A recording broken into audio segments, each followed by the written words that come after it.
Hey guys, it's Cody with Taking 20 and welcome back to my Roll20 Master Series. In this video, I'm going to show you guys a really cool tip to create your very own custom dungeon tiles completely for free without having any knowledge on how to work Photoshop or GIMP or Paint.net. So I hope you're ready. Let's get started.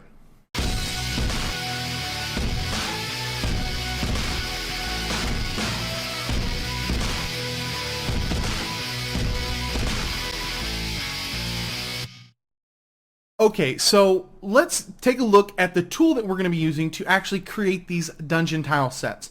And that is a website called Pyromancers.com. And don't worry, I'll include the link in the description below so that you guys can follow along with the video. Okay, now that we have Pyromancers pulled up, let's take a look at this dungeon painter and see what it's actually capable of. The first thing you're going to notice at the bottom of the screen are several different styles that you can select from. And you can even go up here to the top where we're on this kind of favorite section. If you want to click this drop down, you have even more tiles that you can choose from. And there are some really great options. You can even go down to this old school D&D, which I'm personally kind of fond of, brings back some fun memories. And you can see it kind of has some different styles, and it looks like one of those old school TSR maps that you can use to actually create dungeons.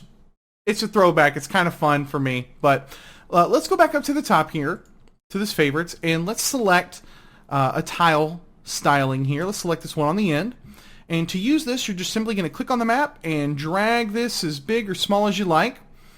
And you'll notice that as I'm expanding this thing here, it will actually continue to randomize the tiles, which is fantastic. So it'll create a very unique feel to each one of these tile sets, even if you created the exact same size over and over and over again. So what we're going to do is we're going to go make an 8x8. That's how we're going to start this thing.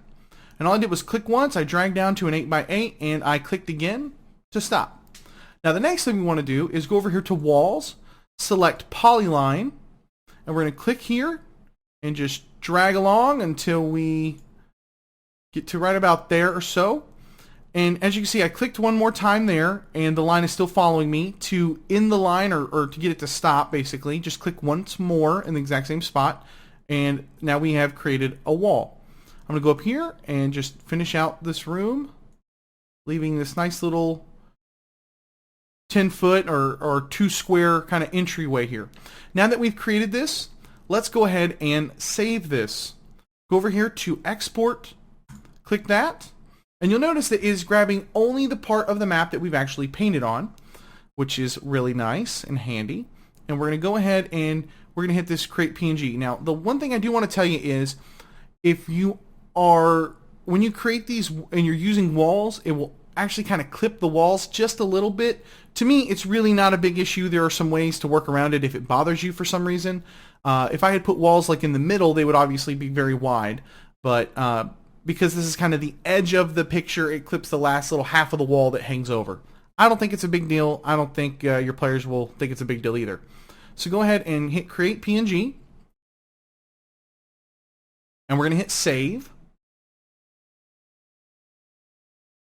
And now I'm going to create a new dungeon tile set here. As you can see, I already have a few of those. So I'm going to label this Dungeon Set 3. And I'm going to rename this to Dungeon Tile Set 3-8x8. I'm going to hit Save. Okay, now that we've done that, let's go ahead and create a few more. So let's just go over here to hit New. We're going to hit OK. We're going to go back to the same style that we had chosen. And let's make a 2x8 hallway here. And let's go ahead and put some more walls on it.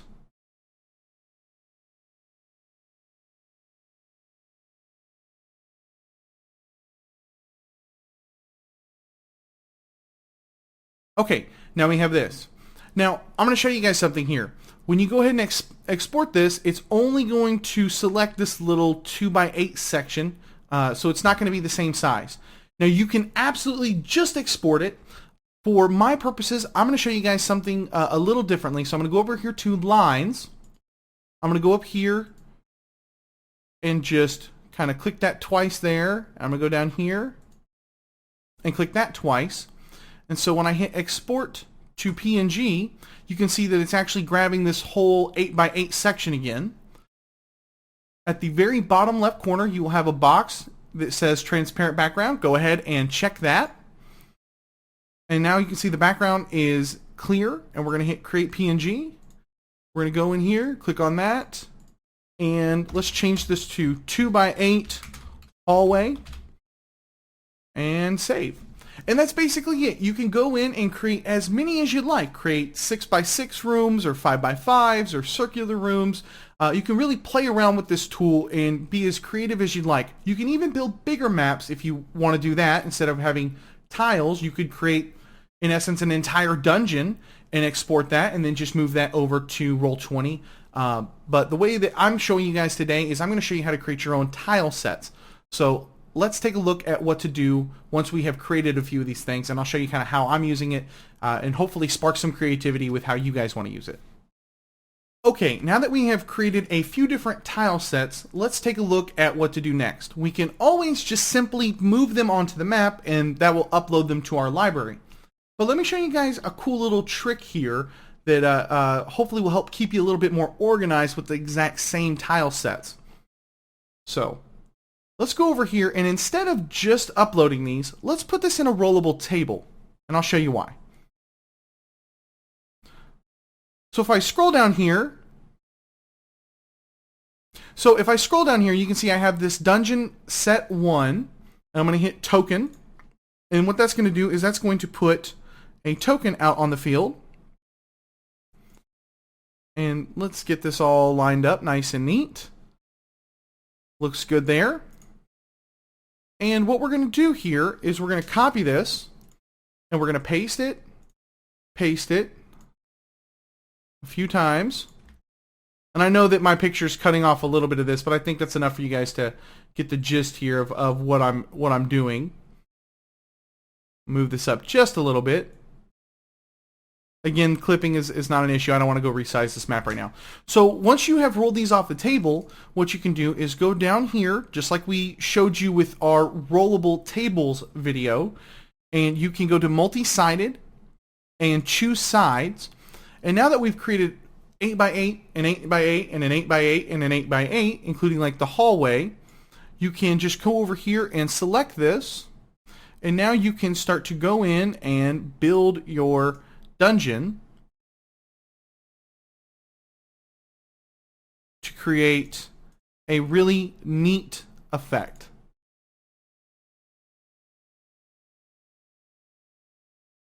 And as you can see, I can go in here and basically I have created my own customizable dungeon tile sets completely for free.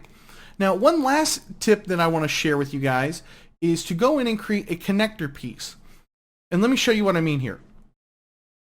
So instead of fudgeting and fighting with the walls and creating the walls in the exact same place and having a ton of different types of tiles, what you can do is you can use the fact that these things can overlay each other to kind of make that a little bit easier. So let's say I wanted this to be a doorway. Now, obviously, I can always leave this as a secret doorway, or you can go in and create an overlay piece for just this part here that will kind of cover over this and open up this wall into a hallway or into an open space. Let me show you how to do that. Okay, now that we're back in Pyromancers, what you need to do to create this like kind of overlaying piece is first create a 4x1 and then create a 2x2, just like so.